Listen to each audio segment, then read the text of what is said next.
Hello and welcome back to another episode on Heal Out Loud. We have a very special guest with us today, and we're going to be talking about regulating the nervous system and why this is very important. And the guest that we have with us today is a somatic and trauma healing practitioner, Claire Mangion, who is the owner of Embodiment, which is an embodiment yoga space. So hello, Claire, and welcome. Hello, Nicole.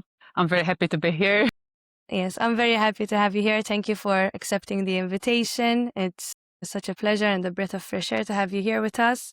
So, Claire, as a bit of an introduction, can you tell us a bit about yourself and your somatic work and healing work, your embodied voyage? Go ahead, The floor is yours. Thank you. So thank you for having me here, first of all, Nicole. So a bit about me. So I've been practicing for approximately 25 years. Teaching, I think, for the last 20. And I started yoga because I used to have pain, like a lot of neck pain that I couldn't really let go of or heal. So I started yoga at a time where yoga wasn't so popular. At the beginning, I used to feel very bored. It was too slow for me, and it was also very hard for me to slow down. But it was the only way to heal my neck. So I think after about 2 years of going to class, one day I relaxed in the meditation and I slept. And I think that is something that really changed or shifted something in me. And at the time, I didn't understand what was happening and why I found it so hard to slow down or to take a practice that is slower than what I was used to, because I used to go to the gym, I used to run. So my fitness practice was quite fast. And then, long story short, I decided to study yoga, and I did a diploma, and I started to teach. I started to observe how I wanted to maybe a bit change whatever I learned in the yoga. So for me, yoga was not something static. So I preferred more having a flow. And I think this is how embodiment yoga started to arise. And in the meantime, also, I went through, as a child, through abuse, through difficult situations. So for me, being in the body was very hard. And yoga was really helping me to be within the body. And then I started to slowly realize how to be in the body, how to feel maybe safe. I started to somehow develop my own way of practicing yoga. So I included flow. I started to allow my body to move in a way that felt good. And I also, at that time, I was going to therapy. So I started to understand, like in therapy, it's really good. I understand everything, but then how can I actually make the real shift? How can I actually translate that from the intellectual, from the understanding to actually feeling it? And that is when I started to combine both modalities or both practices. So talking about it, which is very important, but also feeling it. So bringing whatever I understand with the mind, but embodying it, feeling it in the body. So then after many years of practice and I started to teach, I also created this online space, which is Embodied Voyage. And for me, it's like a little baby because I wanted to create something for people to be able to practice every day. Because I really believe that having a practice, even 5-10 minutes a day, really makes a difference. So the life that we are living today is so busy. We are so busy, so stressed, so dysregulated that we really need to find time every day where we can take 5-10 minutes for ourselves, but to not watch TV or scroll through social media, but to really be with ourselves, or maybe to sit in silence, or maybe to move with intention.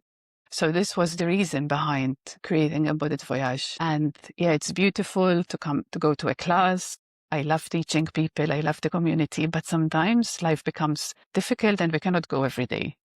Or maybe we cannot go even once a week. But to have something that you can practice at home, I think that makes a whole difference. So yeah, that's a bit about me. Thank you, Claire.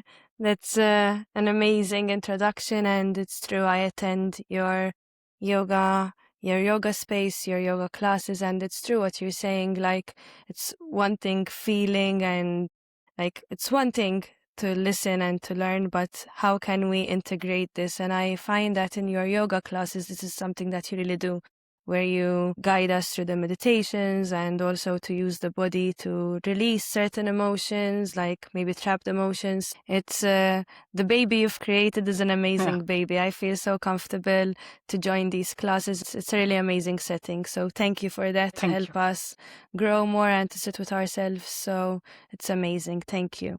Claire, on to the first question, a little bit of an introduction.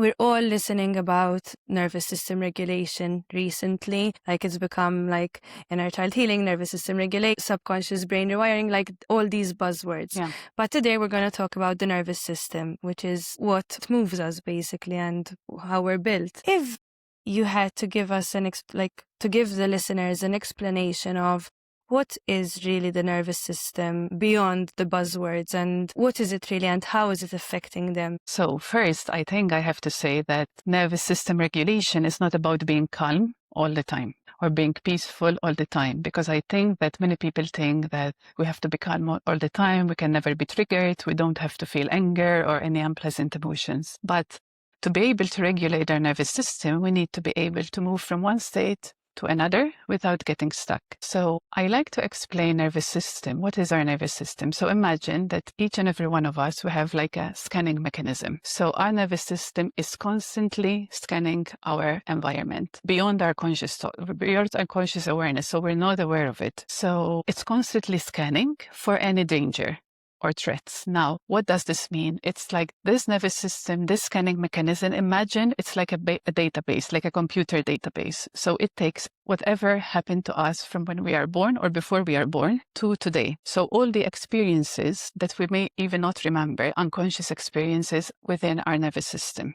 So our nervous system scans the danger based on our past experiences. So that is very important. So whatever happened to us in the past is going to affect the present. So you might have had a traumatic experience like 6 years ago, or maybe when you were a child that you thought you forgot, or maybe you've hidden or you've healed, but your body did not. So the body will remember everything based on what happened to you in the past. But this doesn't mean that we are doomed. So that is also very important. We can change that with awareness. Okay? So we're using both the body and also the mind. So they are both very important. But your nervous system is constantly trying to protect you from danger. Your nervous system is not working against you. Your body is not working against you. So that is very important to understand. So the body is constantly protecting you, even if we don't like it. But that is the aim. So the aim of your nervous system is for you to survive. So what happens in a healthy person with a regulated nervous system? So we might move from different states. So we have the sympathetic, where we have the fight or flight. So for example, you have a stressful situation. It's good to be stressed in that moment. And then we are able to come into regulation. So what is regulation? Regulation is a space where we feel calm, we feel safe to be within the body, we can connect to others, and we can connect with ourselves. And this is the space where healing can really happen, when we feel safe to be in the present. So sometimes during our day, we go into stressful situations, so we go in fight and flight, and then maybe we'll feel very tired, so we go more into a shutdown state. Now, there's nothing wrong in being in one of these states. So we move through the states constantly during the day. The problem arises if we get stuck in one state and we are not able to regulate. So what I find a lot of time with my clients is that, for example, people who tend to have anxiety, they might be stuck in the fight and flight. So how does your body feel? Let's say it's me and you, but you are not feeling safe here. Why? Because something happened. Maybe yesterday, the day before, maybe in the past, your body does not feel safe. So your body feels like it has a threat that is constantly running behind you. So imagine this threat. We like to use the threat like a tiger. So you have a tiger, it's running behind you, and you have to constantly run. You're going to fight it, or you have to run away from it. So this is how we feel in our day-to-day life a lot of times. So we're constantly running from a threat. Now the threat can be long to-do list. The threat can be having a lot of people to take care of. The threat can be past experiences that were painful, traumas. So we can have being stuck in traffic, for example, can be a threat because you're late. So we can have various threats where you are safe, maybe in the car, nothing is going to happen to you, but your body does not feel safe. And we can remain here for a long time. What happens then? Because our body loves us, because it cares for us, our body takes us from the fight and flight, because we cannot sustain this for a long time. So we can be stuck here days, months, years. The body usually takes us then into a different state, which is the shutdown. So the body is so tired living like this, that it goes into a state where I don't want to wake up in the morning. I feel very tired. I cannot take it. I cannot live. I don't want to talk with people. So the body, it's like in a freeze. So we become very cold, like cold as in numb. We cannot feel our emotions. And a lot of people also function from here. So I call it functional freeze. So we are in a freeze state, but we can still function. And we do that by numbing ourselves, by continuing to live, even though we feel like we don't want to get out of the bed in the morning, or we don't want to connect with people. And then there is the regulated state, where, as I said, we're feeling calm, life is beautiful, even though there are emotions that are unpleasant or pleasant, we can move through them. And so that's being more in regulation, what we call like a ventral state. And this ability to move from one state to the other without getting stuck. So that is what for me is regulation. And one thing I wanted to mention before going to the next question is also meditation. So a lot of people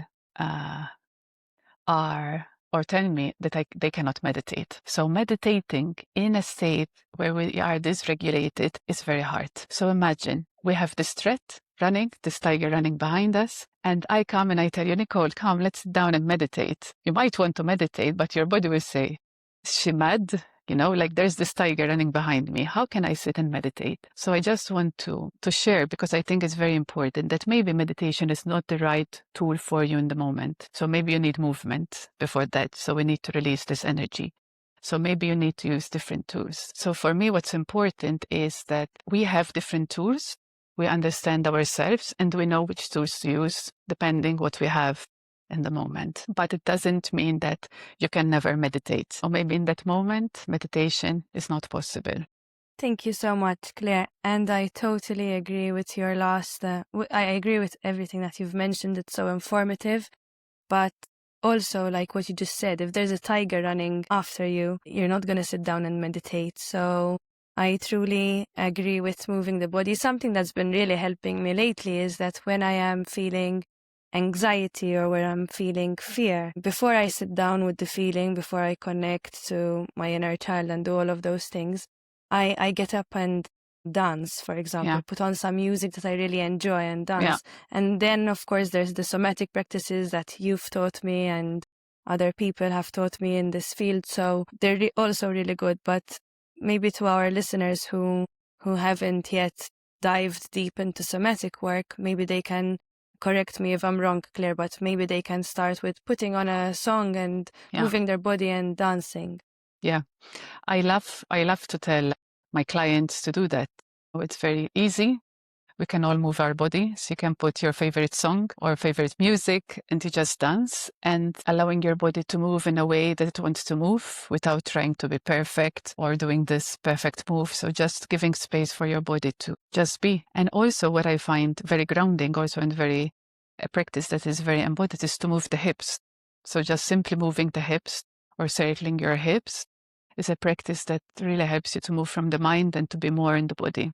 Interesting. Nice. I've seen some memes about how trauma is stored in the hips, and there are some like funny reels where everyone's trying to move their hips and hit their hips. So it makes sense that moving the hips will do the trick for the moment. Thank you, Claire. This is also like a breath of fresh air to listen to all of this, because even giving us insight on, like, listen, having a regulated nervous system doesn't mean you never feel certain emotions. You will definitely feel them, but to be able to move from one state to the next without being stuck there. So thank you so much, Claire. On to the next question.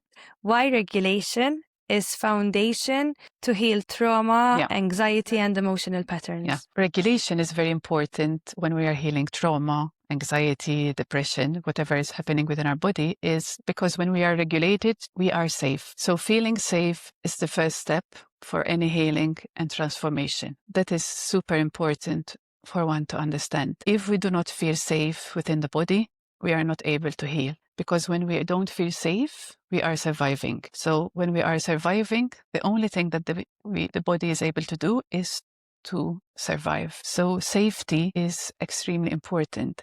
And when I say safety, it's not just the outside world, like you are in a safe space, but also feeling safe within your own body. So for many who have been through traumas, through maybe living with chronic stress, the body is not safe to inhabit. Why? Because when we're practicing embodiment, where we're doing somatic practices, we are going within the body. And maybe we don't like what we find there. So we don't want to be embodied.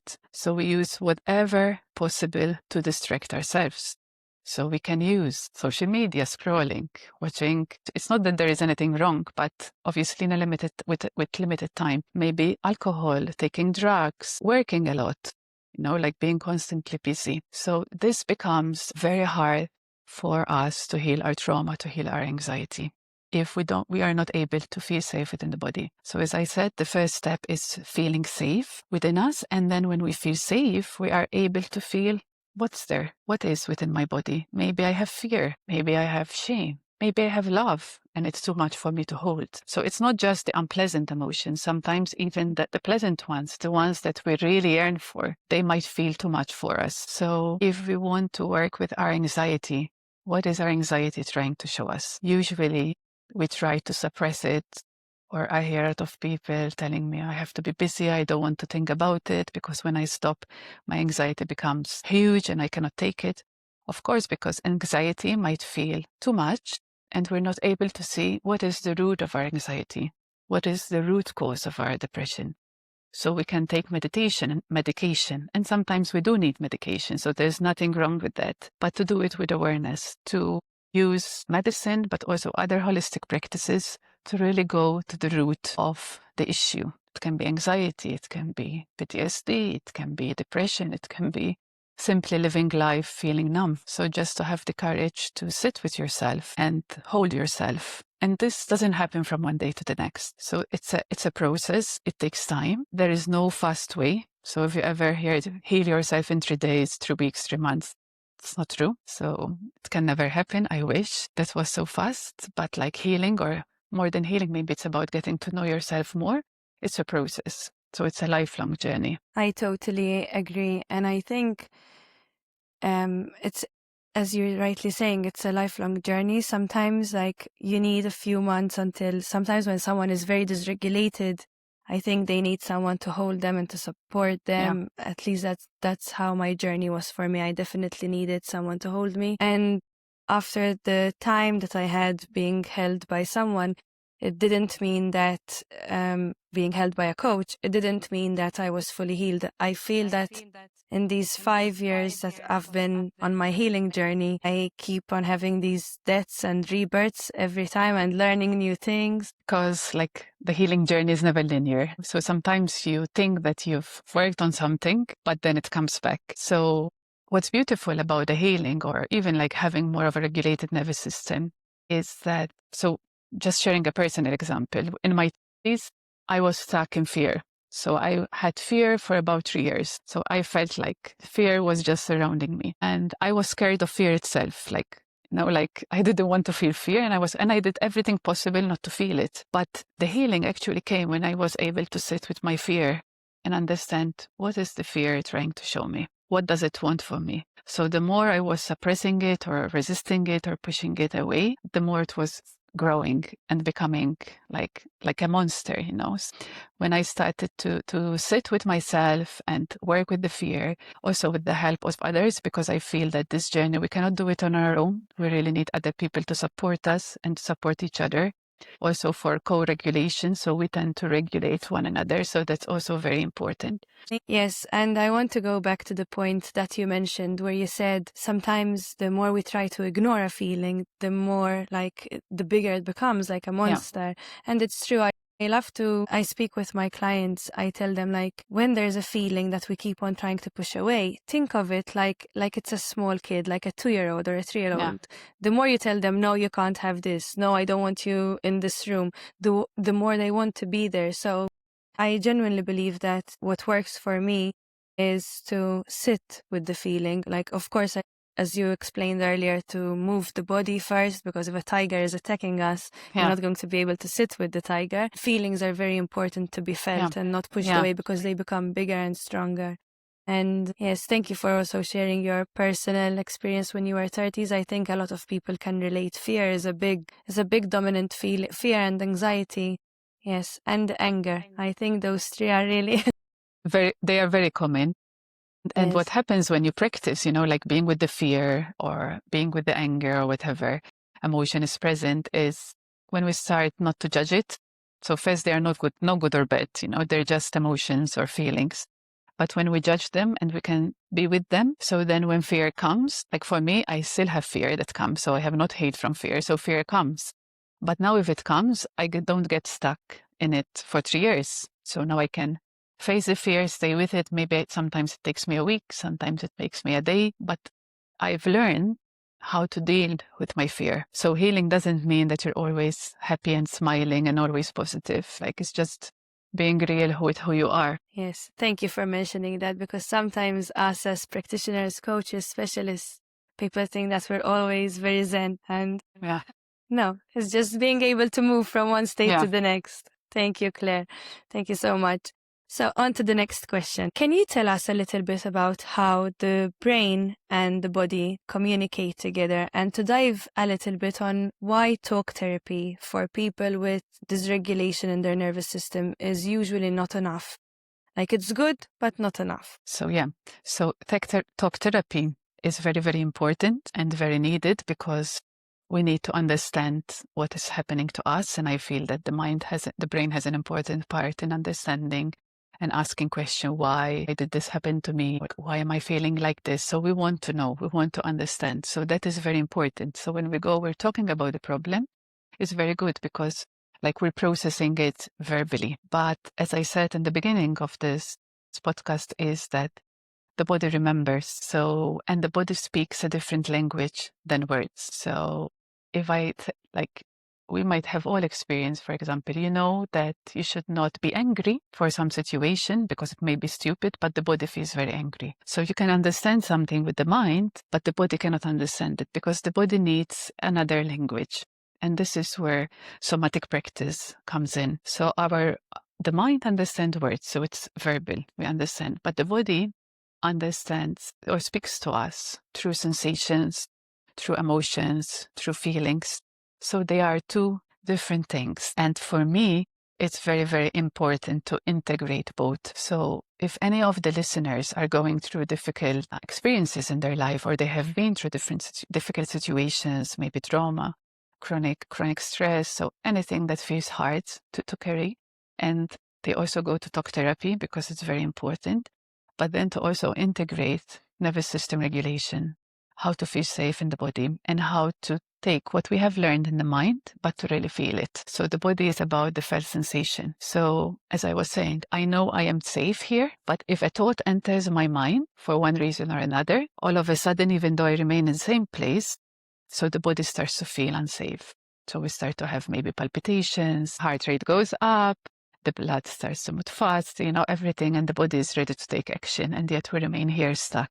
Or maybe just you don't want to see anybody else and you want to hide yourself. So I think it is very, very important to use both as different tools for whatever you need. And I think I cannot say one is better than the other, but together I think healing can really happen then. And most of my clients I like to work with are clients who go to therapy, and whatever they are working on in their psychotherapy session, they're understanding, and then we bring it and we work what's happening in my body. How can I embody this? How can I integrate what I'm understanding with my mind? And how can I really heal myself? Yes, thank you. This is beautiful. I like to believe that healing happens in unison with, I like to see it, the brain, body, and soul. Brain, body, Yeah. spirit. I remember my mom had these books a long time ago. I forgot what they were called, but brain, body, soul, something like that. And it's true, because I had been attending talk therapy since I was 7, and I still felt those emotions where something happens and all of a sudden I feel this rush of heat in my body, or I feel nauseous, or I feel like I start sweating. And if I try to heal the body on its own, then the brain is still going to ask for questions. So I totally agree that we need to connect all of these together. And then the soul also comes into play, because the heart is a big thing in this healing journey too. Yeah. You can allow your Yes. heart to open then. Exactly, because you're feeling safer. Yeah. Yes, makes a lot of sense. Thank you, Claire. From what you've been seeing with your clients, with your embodied voyage space, what does this regulation really look like in everyday life, like in relationships, burnout, self-sabotage? Like, how does this show up in a normal person's everyday life? I think one of the ways that I really see it in my life and also in my clients is numbness. That we are numb and somehow we feel nothing. So sometimes also when I have clients who come to me and I ask, how do you feel today? Or what emotion? Can you tell me what emotions? And there is nothing. So sometimes I have clients who cannot even name one emotion that they are feeling. So for me, this would feel a huge dysregulation because, as I said before, sometimes feeling what's beyond the numbness, so the numbness, like it's covering something, what's beyond that. So feeling what's beyond that is very hard. And the body, because it's very wise, it creates this numbness because it wants to protect us, because maybe we're not yet ready to feel what's behind this numbness, for example, and to simply sit with it. And then this regulation, how it shows other ways. For me, anxiety. So a lot of anxiety, a lot of sensations in the body that we're scared of, as you were mentioning, like sweating, palpitations, trembling, not being able to sit with one another, maybe explosions of anger, not being able to hold your emotions, instead of responding to an emotion, reacting, or throwing whatever you have in you onto other people.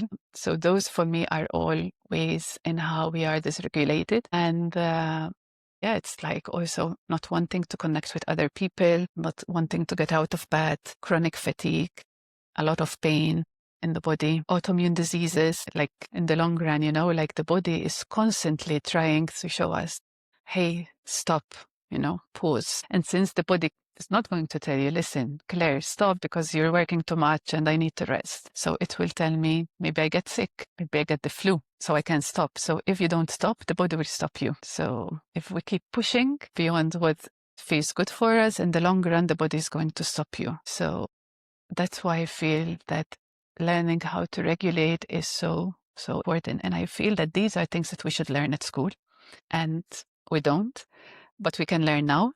Like, so few people know about nervous system, and it really makes a huge difference in how we live our life when we start to understand ourselves, our nervous system really mapping what's good for me, what's not. We can really make a huge shift, and we have like then better days and a better life where we can feel more alive for ourselves and for the people that surround us and the people we care about. Yes, this is so true. Like, I can vouch for Claire's sharing here, because when I was very dysregulated, when I had been dealing with chronic stress for most of my life, my body just went into total shutdown. Autoimmunes, the sickness, tonsillitis, like it was very painful because the body was asking to stop. And as you said, it's not going to tell you, hey, Claire, listen, can you stop? No, it's going to throw at you big signs. And there's a quote I really love. If you do not listen to your body when it whispers, you will have to hear it when it screams. Yeah. And it's so true. Yeah. It's very true. So for whoever is listening, I also used to think that there was no hope for me to heal my body, no hope to heal my dysregulation. And I think that's the body's way and the brain's way of trying to protect us, to not dream into bigger things, because when we did that, maybe we were disappointed. So it is possible, like healing is possible. As Claire was saying, it's not something that happens in 3 days, but healing is possible. And I know also, Claire, that from your own, as you told us in the introduction, from your own personal journey, you've gone through a lot of healing for you to arrive where you are today. So you just need patience and consistency. We don't strive for perfection here, because healing will never look perfect, will never be perfect. It looks very messy, actually, but it's beautiful in its own way. So thank you, Claire. Thank you. Yeah, I feel that along the years, I went from when I was young, I was totally disassociated and I didn't want to have a body. I didn't want to live in this body, to actually practicing and teaching embodiment. So it's funny, like how you see the whole. Yes. Yeah. Amazing. And it's amazing what you're doing with your community and what you've managed to do with yourself, from not wanting to be in this body to actually moving the body. And I know, like, you teach the yoga classes from the heart. It's felt in during your sessions. Thank you so much. Thank you. Thank you, Nicole. Okay, Claire. So on to, like, for the listeners that are listening, and I like to explain sometimes also dysregulation, and correct me if I'm wrong. So for example, you wake up in the morning and you say, okay, today I'm going to be calm with my kids, for example, or I'm going to be kinder to my partner, I'm going to be nicer at work. And one small thing happens and you start exploding, and then you're feeling that guilt and all of that. So for those listeners who feel like this, who promise themselves that they're going to have a better day, that they're going to act better when they're stuck in traffic, but then one small thing happens and they flip. What are gentle, practical ways, and you've been mentioning, but if you had to list them down for them, what are gentle, practical ways that they can start regulating their nervous system softly and slowly? So first, it's very good that one brings in the intention. No, I want to be kinder. I want to be calmer, for example. I want to be a better mother, a better father, a better daughter, whatever. So that's very important. So bringing the intention, so with the awareness, but then how are we going to change that? Because sometimes it's like, it's the same thing as going to the gym, you know, like I want to build a muscle, but I cannot build muscle in one day. So I have to go to the gym for many years to build up muscle. And this is the same with healing. So we need something, as I said, on a daily basis. So some practices that really help me to remain grounded. So often we tend to go in the mind and in the outside world. So how can I be more here, able to hold my emotion, expanding my capacity? So simple practices would be, for example, to feel the ground beneath you. So if you're walking, you can feel the earth. If you're in the car, you can feel your sit bones connected to the seat. So always grounding yourself. So it's like you're pulling a balloon down. So imagine you have a balloon, your thoughts, but instead of leaving them here, you're just bringing them down, slowly down to your base. So it's always grounding, coming back down. Breath work, so breathing, and no special breath work, but just simple, deep inhale, and maybe you just lengthen the exhale. So when we are lengthening the exhale, we are showing our body that we are safe. So you can, for example, inhale for 4 and then you exhale for 6. I love the straw breath, like you're growing a hot soup. So for me, it helps to calm me down. So inhale and exhale, just holding myself. And even when there are a lot of emotions that are building up and you cannot hold yourself, or maybe they take over, it's just even like tapping, like pressing. So knowing that this is the boundary, I can hold the emotions and just, like tapping, feeling, maybe pressing on your body. This is okay. I'm going to hold it. I'm not my emotions, because that's very important to mention. We are not our emotions. So emotions come in and then they go out. So we're not our emotions. So we're holding ourselves to be more compassionate with ourselves. We want to be perfect. We want to see results fast. Things take time. We're perfect as we are in some way. So just to be gentle and be more compassionate with ourselves, and to really say, like, I forgive myself.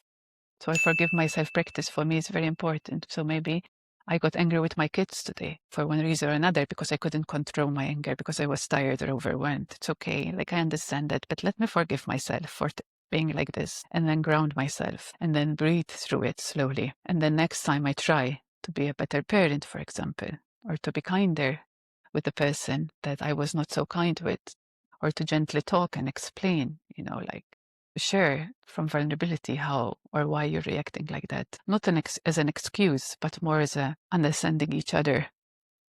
And also something that I feel good is orienting yourself to the space. Whenever I feel unsafe, whenever I'm scared, it's just moving your head side to side. It's like, I call it following the imaginary butterfly. So imagine there's a butterfly and you're moving your head and you see your surroundings, and that is showing your body that you are safe. So usually when we're dysregulated or in fight and flight, remember the tiger, you're just focusing straight ahead and just running. The body doesn't understand that you're safe. So when I take my gaze and I just look around, the body says, hey, something is changing here. So something is changing, something is shifting. Another practice is thumb sucking. So you hold your thumb and you hold it. So this can be very soothing. So if you're feeling overwhelmed, maybe there's anxiety or fear, just hold your thumb and breathe. Always use the breath to support you. So your breath is always your guidance. So it's like your teacher, and you breathe. And I like thumb sucking. You can do it even if you're at the office or anywhere, like nobody will going to notice. You're just holding yourself, and somehow there's a holding yourself. If maybe you're at home, you can hold like a huge cushion to feel into the support. You can lie down on the ground to feel the support of the earth. So to always feel that we are supported. Amazing, amazing. And these are all really easy, practical ways, as you can do at the office. And it's true. Last time I was on a walk with one of my friends, and I told her, like, when the breathing is shorter than the exhale, if a tiger is running after you, you're panting. You're not going to breathe in slower. And even the butterfly image that you said. So these are amazing. Thank you for sharing them with us. You're welcome. And for those who are not watching this on YouTube and they're listening to this on Spotify or Apple Podcasts, when Claire said thumb sucking, it's grabbing one hand onto the thumb from the other hand. So not literally putting it in your mouth in the office. Because whoever is listening to us, okay, it's true. Because on Heal Out Loud, Claire Mangion told and they put their thumb in their mouth. It's true. In fact, when we were kids, I think maybe not all kids, but you know, some of us used to wear a dummy, some of us used to suck their thumb. So the thumb sucking is maybe something similar to what we felt. It is. It's a soothing practice. Yes, amazing. Thank you for sharing these practices with us. And to the listeners who are listening, it's very good that you're listening to this and you're building the awareness, but also use these exercises that Claire has mentioned here, because as Claire said in this podcast, don't just use our brain. It's very good that we know and have an idea of what's happening. We need to start embodying all these things that Claire has been sharing here as well, because that's the only way you will see change in your life, in your body, in your nervous system. So thank you very much, Claire. This has been really informative. I want to ask you, if someone is listening right now and they are feeling very hopeless, they are feeling that they're tired from waking up every day, they're tired from this life, what is a soothing thing that you can tell them? So if someone is feeling very tired of life and like they're very dysregulated, as in they are in a free state, is to practice being compassionate, not to judge yourself. So that's very, very important, to know that it's okay to feel like this, to acknowledge how you're feeling, and then to do practices such as maybe going for a short walk, maybe sitting in the sun and just allowing yourself to receive the sun, maybe moving your hips, as we said, so maybe dancing. So doing very small things that won't overwhelm your nervous system. If you already have a long to-do list, because sometimes we have a long to-do list, so dancing or staying in the sun, receiving the sun is something extra that we're going to do. But to try and dedicate and be realistic, 5 minutes for yourself in a day, or maybe 10 minutes. So start slow. Don't think that you can do an hour or two a day. So if you have a calendar, I like to prioritize my time first, and then everything else follows. Because if not, we forget about ourselves. And just be gentle and take small steps. You know, whatever you enjoy doing. I like also to tell people, what were you enjoying as a kid? Maybe drawing, maybe going to swim. Can you incorporate something of that in your life today as an adult? Yes, this is amazing. It's like a big hug in a sentence. And something I like to tell my clients is sometimes when we're very busy, we tend to think that stopping for 5 minutes to dance or to go out in the sun will be more of an issue. But really and truly, if you take those 5 minutes or how many minutes you'd like, it's going to help you be more productive, because then you're going to unstuck yourself, sort of. And Claire, if there's anyone who's been going to talk therapy, they've been doing their healing work, and they still feel like they feel ready to start regulating their nervous system properly, using somatic work and using the body, where they can find you to reach out to you to help them on this journey. So for those of you who are in Malta and we want something live, so I teach in Malta. I have a studio called Yoga Space Malta. Or for those of you who want to practice at home, or maybe they don't have time to go to a studio, or maybe they live abroad, I have an online space which is called Embodiment Voyage. I think you will leave the link maybe after the podcast. So it's Embodiment Voyage, so you can practice with me there. And I have like plenty of practices, meditations and somatic practices that can help you to regulate and to feel safe within the body. And Amazing. Yes, definitely. We will leave the links below the podcast. Whoever wants to contact Claire, there will be the links in the show notes of this podcast. And do you have any free gifts to help these people get started? Because maybe some people are a bit afraid to, like as you said, you used to be afraid to be in the body, let alone use it. So maybe something like some freebies that you can share with them. I have a free journey, which is called Embody Your Sensual Aliveness. So you can find it also on my online space. And if you choose to join this journey, also become part of the community. So that's for free. And you can still browse around and see if it is like if the embodied voyage is something that aligns with you. But in this Embody Your Sensual Aliveness journey, it's a short journey that you can take. It's about maybe 90 minutes in total, like some practices. And yeah, it's about feeling alive within your own body. And I feel that we long so much to feel alive. Yes, I think it's something that everyone desires and craves. Yeah. So thank you for sharing that freebie. And do you have anything exciting coming up, Claire? Yes. I have a yoga retreat that is coming up end of April. And this time we are going to Slovenia. So if you feel like wanting to be in a safe space, to rest, to have fun, take some time for yourself. So I think this is an ideal space to be. Amazing. Thank you so much, Claire. This has been really informative. Thank you. It's been a pleasure to spend this nearly hour with you and your calm voice and your calm energy. So thank you so much. Thank you. Thank you for all the work that you do. Thank you for the safe space that you create for me and other clients. I really appreciate it. And I hope that whoever is listening to this, that Claire can be like, Claire is proof of how you can go from not wanting to be in the body because of all that you've gone through and experienced to actually feeling alive in your body. And as she said, not without bad days, not without bad moments, but at least knowing how to navigate these bad days and they don't take fully over you. Is there anything else you'd like to add, Claire? What I would like to add is to never give up on yourself. Life is beautiful and you are worthy, and that you are also a priority in your own life. So for me, that's very, very important. When you deserve this. Thank you so much, Claire. Thank you. Thank you.